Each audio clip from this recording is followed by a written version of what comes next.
देखो, हम लोग आज की क्लास में बात करेंगे थ्योरी ऑफ प्रोडक्शन।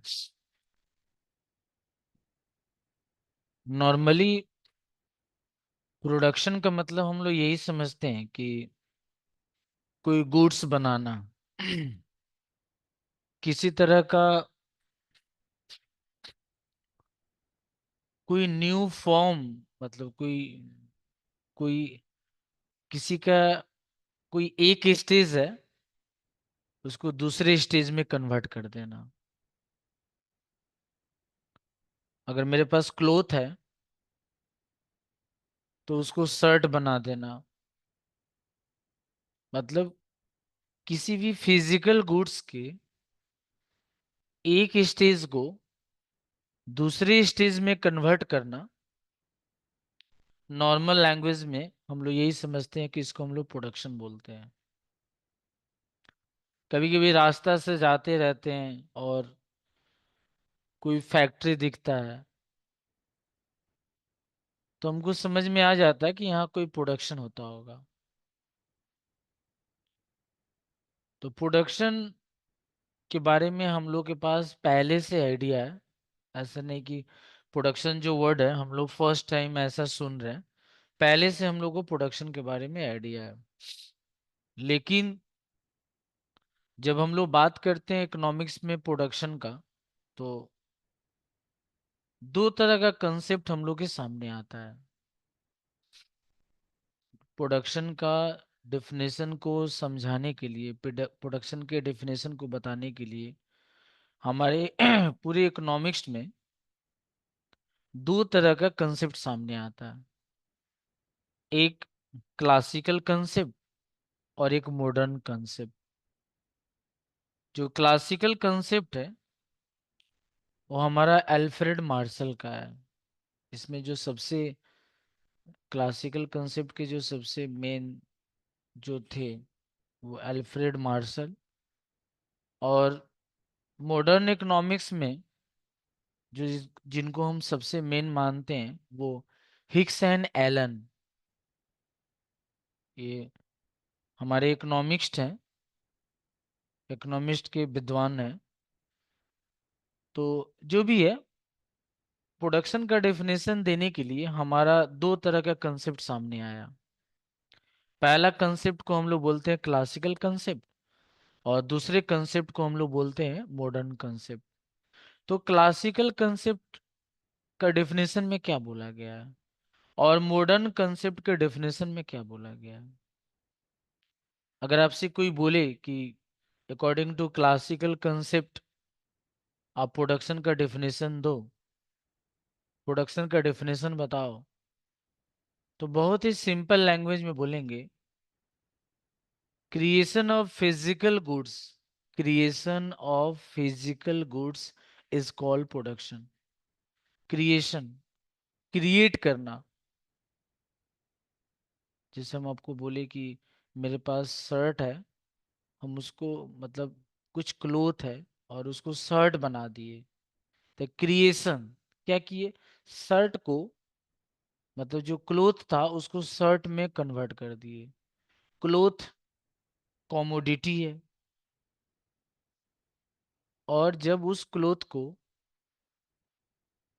हम शर्ट में कन्वर्ट किए, जो फिनिश गुड्स है, तो वो प्रोडक्शन हो गया। तो इसका मतलब क्लोथ का सेकेंड फॉर्म, क्लोथ के शेप को हम शर्ट में कन्वर्ट कर दिए। तो creation of physical goods is called production according to. अगर हम क्लासिकल कंसेप्ट बोले तो creation of physical goods is called production, या हम लोग अपने भाषा में बोल सकते हैं change in shape and size of goods. Change in shape of size of goods, किसी भी वस्तु के आकार में अगर चेंज कर देते हैं, उसके प्रोडक्ट में चेंज कर देते हैं, उसको किसी दूसरे फॉर्म में कन्वर्ट कर देते हैं, तो उसी को हम लोग बोलते हैं प्रोडक्शन। ये हम लोग का क्लासिकल इकोनॉमिक्स के हिसाब से है। लेकिन मॉडर्न इकोनॉमिक्स के हिसाब से इस डिफिनेशन को थोड़ा सा चेंज करके बोला गया।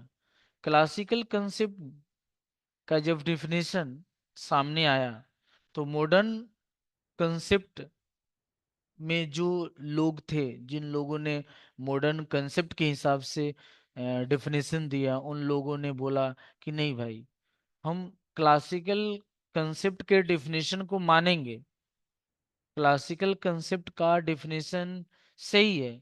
बोला गया creation of physical goods is called production. लेकिन सबसे बड़ा चीज है कि क्लासिकल कंसेप्ट में ये नहीं बताया गया कि अगर किसी भी कमोडिटी को हम किसी दूसरे फॉर्म में, कमोडिटी का मतलब होता है रॉ गुड्स, जैसे क्लोथ कमोडिटी है, लेकिन अगर शर्ट बन गया तो वो गुड्स हो गया। तो कमोडिटी को जब हम गुड्स में कन्वर्ट करते हैं, जब रॉ गुड्स को फिनिश गुड्स में कन्वर्ट करते हैं, तो क्लासिकल कंसेप्ट वाला लो एक डेफिनेशन, एक चीज उसमें बोलना भूल किया। मॉडर्न कंसेप्ट के हिसाब से, हमारे कंसेप्ट के हिसाब से नहीं, मॉडर्न कंसेप्ट के हिसाब से ये चीज मॉडर्न कंसेप्ट वाले लोग ये बोले कि हम किसी भी कमोडिटी को फर्स्ट फॉर्म से सेकंड फॉर्म में कन्वर्ट कर दिए, रॉ मटेरियल से फिनिश गुड्स में कन्वर्ट कर दिए। लेकिन फिनिश गुड्स में कन्वर्ट करने के बाद भी अगर उस कमोडिटी से हमको यूटिलिटी नहीं मिलता है तो हम प्रोडक्शन नहीं मानेंगे। ये मॉडर्न कंसेप्ट वाले बोले नहीं, हम प्रोडक्शन नहीं मानेंगे। क्लासिकल कंसेप्ट का डेफिनेशन ठीक है, creation of physical goods is called production. हम किसी भी वस्तु के आकार में, प्रकार में चेंज कर दे रहे हैं, उसको हम प्रोडक्शन मानेंगे। प्रोडक्शन को हम लोग हिंदी में बोलते हैं उत्पादन, हम उसको प्रोडक्शन मानेंगे। लेकिन अगर उस जिस कमोडिटी में, मतलब जिस फिनिश गुड्स में हम उसको कन्वर्ट किए हैं और उससे हमको यूटिलिटी नहीं मिलता, तो हम प्रोडक्शन नहीं मानेंगे। ये मॉडर्न कंसेप्ट वाले बोले। मतलब क्रिएशन ऑफ फिजिकल गुड्स, मतलब creation of utility is called production. अगर किसी भी वस्तु को फर्स्ट फॉर्म से सेकंड फॉर्म में कन्वर्ट कर रहे हैं, उसकी पहली स्टेज से दूसरी स्टेज में कन्वर्ट कर रहे हैं, उससे हमको यूटिलिटी अगर नहीं मिलता है तो हम प्रोडक्शन नहीं मानेंगे भाई। मतलब हम प्रोडक्शन तभी मानेंगे जब उस गुड्स से हमको यूटिलिटी मिलना चाहिए।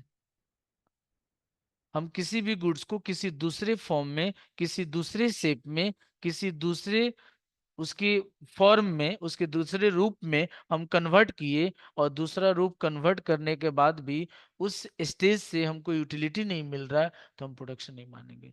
इसीलिए तो बोला गया, देखो अ, जो वाइन है, शराब, वाइन, वो क्रिएशन ऑफ, अगर अगर देखा जाए वाइन का, तो क्लासिकल कंसेप्ट के हिसाब से वाइन का डेफिनेशन गुड है। Creation of physical goods is called, बहुत सारा रॉ मटेरियल या बहुत सारा रिसोर्सेज का यूज करके। साउंड को बंद कर दे, साउंड को बंद कर देना।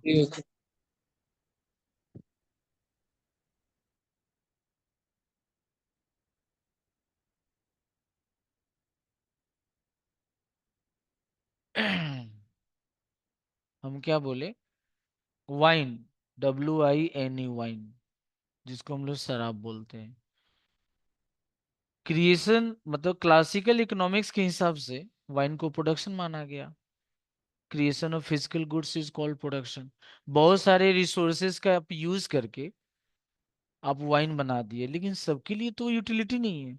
ऐसा थोड़ी है कि वाइन सब लोग पीते हैं।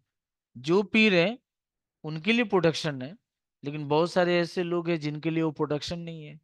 इसीलिए मॉडर्न कंसेप्ट के हिसाब से ये बोला गया कि किसी भी गुड्स में, या किसी भी गुड्स को अगर हम दूसरे फॉर्म में कन्वर्ट कर रहे हैं और उससे अगर हमको यूटिलिटी नहीं मिलता है, तो हम उसको प्रोडक्शन नहीं मानेंगे। तो चलो एट लास्ट हम बोल के निकल रहे हैं।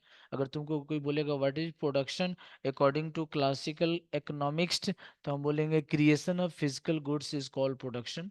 हम PDF भेजा हुआ आप कर देंगे या हम भेज देंगे, अब देख लीजिएगा, लिखने का झमेला मत करिए।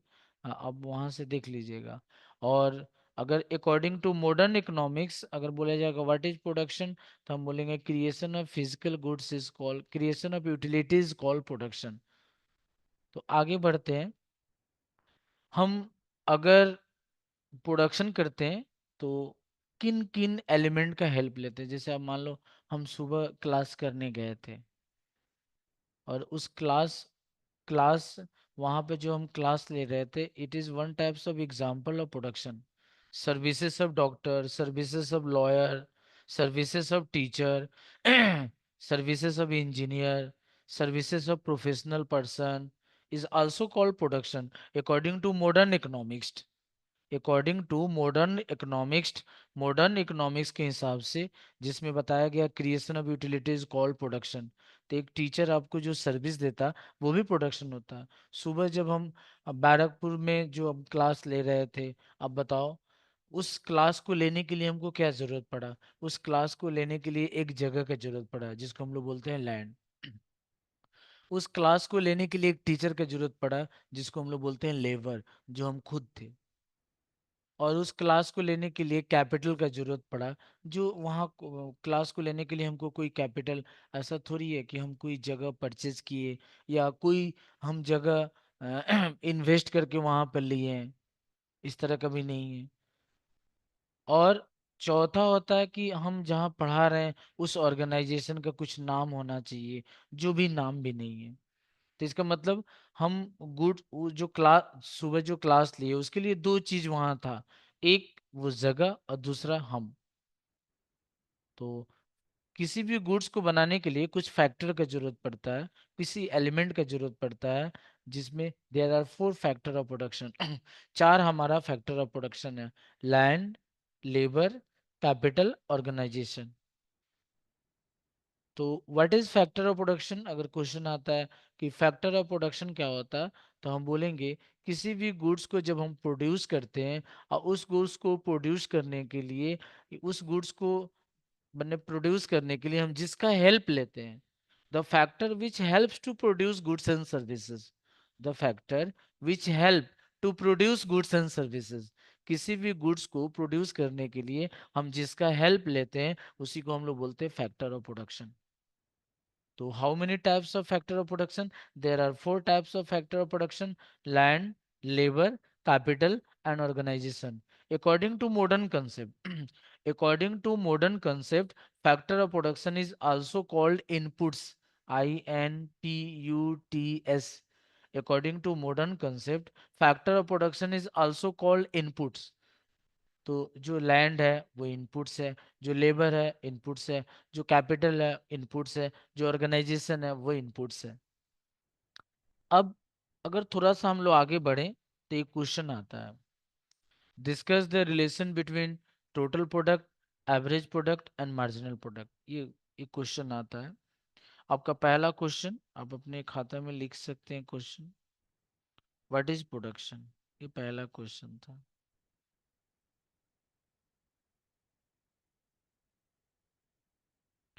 What is production? आप कोई भी एक ही डिफिनेशन दीजिएगा, या तो क्लासिकल कंसेप्ट के हिसाब से या तो मॉडर्न कंसेप्ट के हिसाब से, कोई भी एक डिफिनेशन दीजिए। दूसरा है, what is factor of production?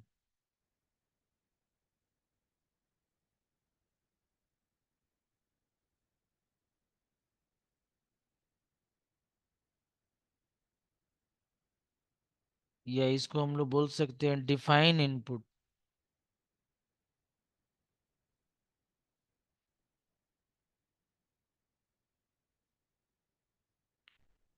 Define inputs. अब हम लोग बात करते हैं, how many types of factor of production?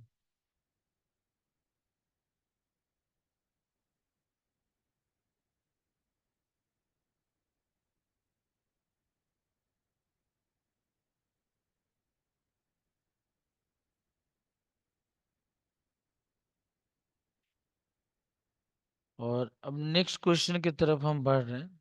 Next question में हम बढ़ रहे हैं। नेक्स्ट क्वेश्चन में बढ़ रहे हैं।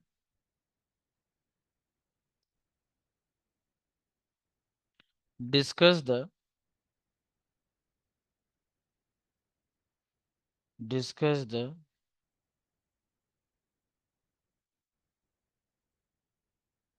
discuss the relation between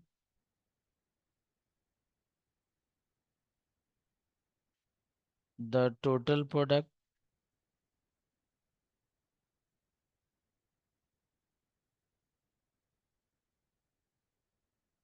from average product average product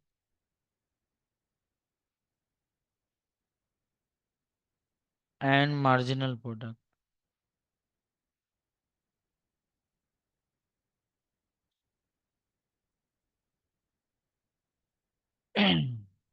with the help of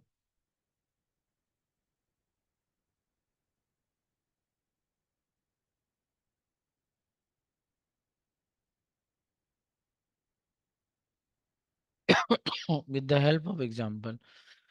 जब इसका आप आंसर दीजिएगा,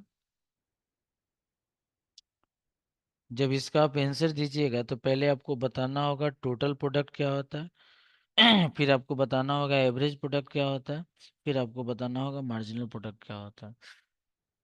ये तीन डिफिनेशन आपको देना होगा। तो कोई बोलेगा टोटल टोटल प्रोडक्ट क्या होता है। बहुत सिंपल डेफिनेशन है। एक फिक्स्ड इनपुट को यूज करके जो हम आउटपुट पाते हैं, आ इसको हम लोग डेफिनेशन में बोलेंगे the amount of output which the firm can produce by using fixed amount of input। The amount of output which the firm can produce by using fixed amount of input। चाहे वो land हो, चाहे वो labour हो, चाहे वो capital हो, चाहे ऑर्गेनाइजेशन हो, किसी भी फिक्स इनपुट को यूज करके जो हमको आउटपुट मिल रहा है, तो उसी को हम लोग बोलेंगे total product. What is average product?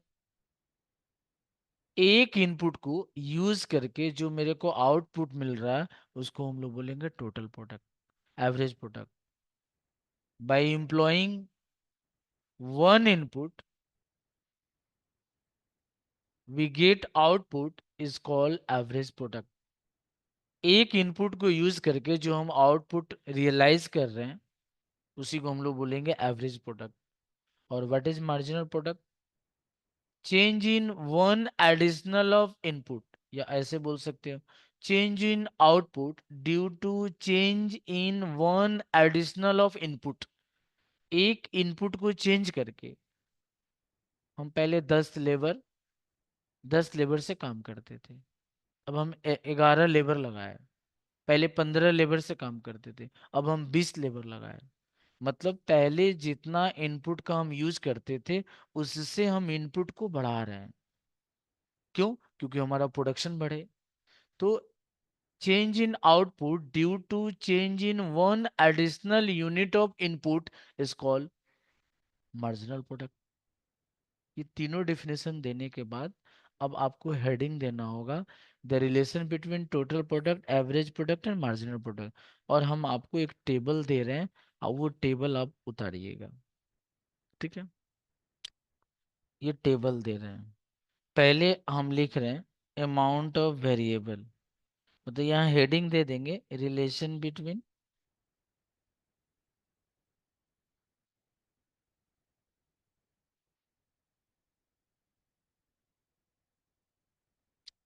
Total product, average product and marginal product. ये देखिए,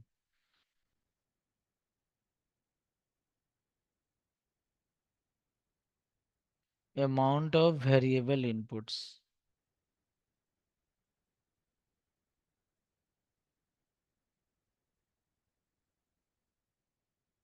अमाउंट्स ऑफ वेरिएबल। ट्यूसडे को हम क्लास देंगे, आप लोग दिमाग में रखिएगा, मैसेज कर देंगे। ये क्वेश्चन कराने के बाद आज हम क्लास छोड़ देंगे। तो इसको आप ध्यान से समझिए, 10 मिनट 15 मिनट लगेगा। इसको ये कंप्लीट करने के बाद छोड़ देंगे आज हम। Amount of variable inputs.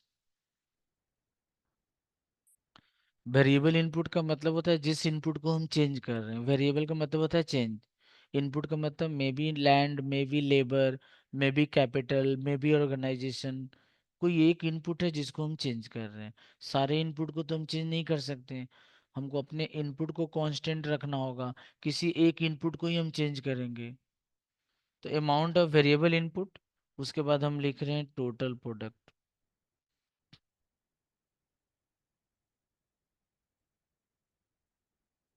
उसके बाद हम लिखेंगे एवरेज प्रोडक्ट, उसके बाद हम लिख रहे हैं marginal product. Amount of variable input में आप 11 तक लिखिए।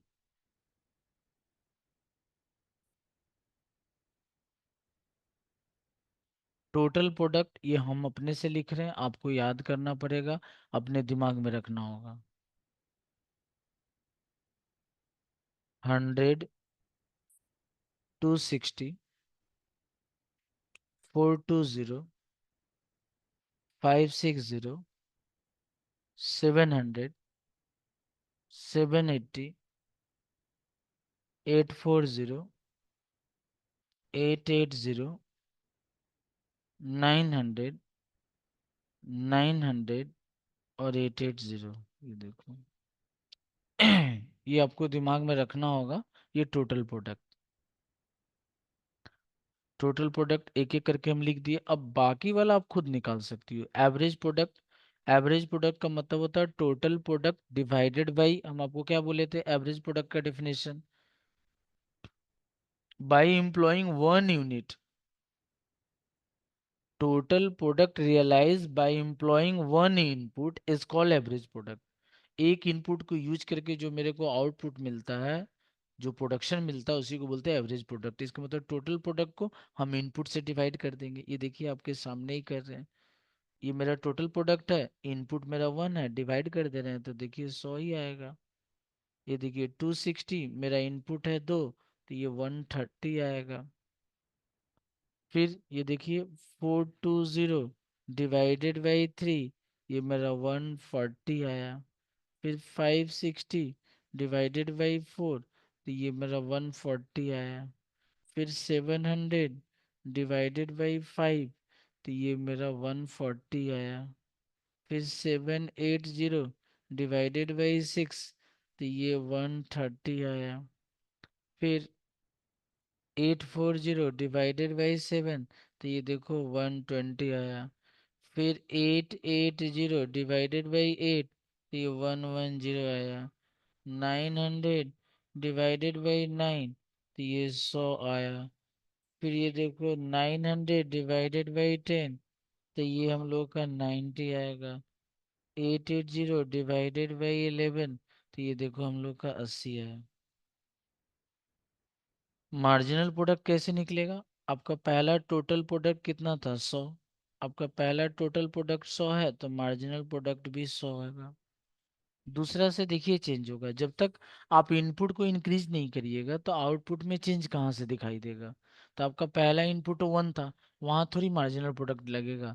जब आपका इनपुट 1 से 2 हुआ, तब आपको पता चलेगा कि हम एक्स्ट्रा इनपुट जो यूज किए, तो हमारा जो टोटल प्रोडक्शन है, जो टोटल आउटपुट है, वो कितना इंक्रीज किया। तो ये देखिए 260 टोटल प्रोडक्ट है, इसके पहले वाला टोटल प्रोडक्ट कितना है? 100। आप इसको माइनस कर दीजिए, देखिए 160 आ गया। नोट लो नहीं गए।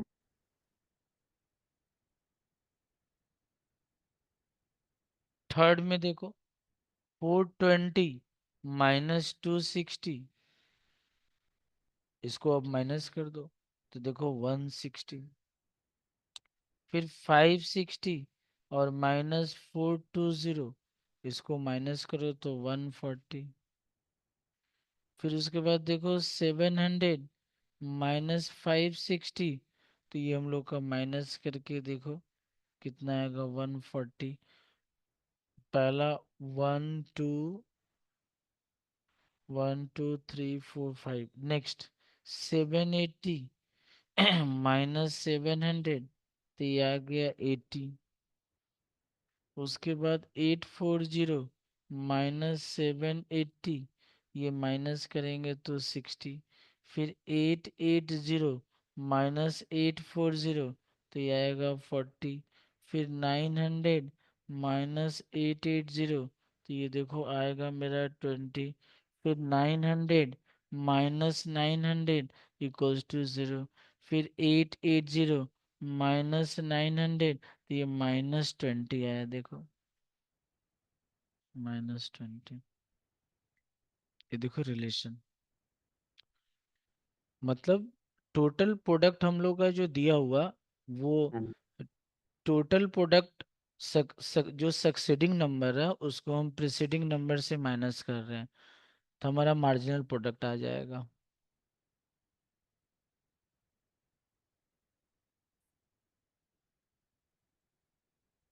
ये देखो हम लोग का अभी इस रिलेशन में जो इस टेबल से हम लोग को जो समझ में आ रहा वो एक एक करके हम लोग बात कर रहे हैं। पहला क्या बात करेंगे, चार हम लोग का टोटल 4 रिलेशन लिखना है, ध्यान से सुनिएगा। पहला रिलेशन, जब हम इनपुट, जो भी इनपुट हो, जब हम फर्स्ट टाइम इनपुट को यूज कर रहे थे उस समय मेरा जो टोटल प्रोडक्ट था वही मेरा एवरेज प्रोडक्ट भी था और वही मेरा मार्जिनल प्रोडक्ट भी था। देखिए 100 टोटल प्रोडक्ट में भी, एवरेज प्रोडक्ट में भी 100, मार्जिनल प्रोडक्ट में भी 100। जब हम अपने इनपुट का वन यूज कर रहे थे, एक इनपुट यूज कर रहे, जो भी इनपुट हो जिसको हम यूज कर रहे थे, उससे total product, average product, marginal product तीनों का तीनों सेम था। सेकंड में क्या बोला है, एवरेज प्रोडक्ट, आप ध्यान से देख सकते हैं, आप टेबल को देखिए, एवरेज प्रोडक्ट आपका जीरो नहीं हुआ है और ना ही नेगेटिव हुआ है, लेकिन आपका मार्जिनल प्रोडक्ट जीरो भी हुआ है और मार्जिनल प्रोडक्ट आपका नेगेटिव भी हुआ है। देखिए जब आप 10 इनपुट यूज कर रहे थे उस समय आपका एवरेज प्रोडक्ट देखिए जीरो हो गया है, मार्जिनल प्रोडक्ट जीरो हो गया है। और जब 11 इनपुट्स यूज कर रहे थे उस समय मार्जिनल प्रोडक्ट आपका निगेटिव -20 आया है। अच्छा, ये तो दूसरा हो गया। तीसरा, marginal product is positive when total product is increase. ध्यान से देखिएगा, मेरा टोटल प्रोडक्ट देखिए increase increase increase increase increase increase, अब देखिए स्टॉप। मेरा टोटल प्रोडक्ट जब तक इंक्रीज है, मार्जिनल प्रोडक्ट हम लोग का positive positive positive positive positive. लेकिन जब मेरा टोटल प्रोडक्ट कांस्टेंट हो गया तो मार्जिनल प्रोडक्ट मेरा जीरो हो गया। जब टोटल प्रोडक्ट डिक्रीज हुआ तो मार्जिनल प्रोडक्ट मेरा नेगेटिव हो गया। when total product is increase, marginal product is positive. When total product is constant, marginal product is zero. When total product is decrease, marginal product is negative। ये पहला। चलिए very good. अब आते हैं last 4 number, average product. देखो मेरा increase हो रहा है, देखो 100 से 130 हो गया, 130 से 140 हो गया। मार्जिनल प्रोडक्ट देखो, मार्जिनल प्रोडक्ट उससे भी ज्यादा, मार्जिनल प्रोडक्ट पहले 100 था फिर 160 हो गया, 100 से 160 हो गया। आपका एवरेज प्रोडक्ट, आपका एवरेज प्रोडक्ट 100 था 130 हुआ, लेकिन मार्जिनल प्रोडक्ट 100 था 160 हो गया। मतलब एवरेज प्रोडक्ट जब इंक्रीज करता है तो मार्जिनल प्रोडक्ट उससे ज्यादा इंक्रीज करता है। एवरेज प्रोडक्ट मेरा जब इंक्रीज होता है तो मार्जिनल प्रोडक्ट उससे ज़्यादा इंक्रीज होता है। लेकिन देखिए एवरेज प्रोडक्ट मेरा कांस्टेंट हो गया। देखिए जब हम 3 इनपुट यूज कर रहे थे, जब 3 इनपुट का यूज कर रहे थे तो मेरा एवरेज प्रोडक्ट 140 था। लेकिन जब हम चार चार इनपुट 4 यूज कर रहे थे तो मेरा एवरेज प्रोडक्ट जैसे 3 इनपुट को यूज करके आया, मेरा चौथा इनपुट में भी वही था 140। एवरेज प्रोडक्ट जैसे कांस्टेंट हो जाएगा, average product equals to marginal product. देख लीजिए, average product equals to marginal product. उसके बाद भी एवरेज प्रोडक्ट आपका कांस्टेंट हो गया तो average product equals to marginal product.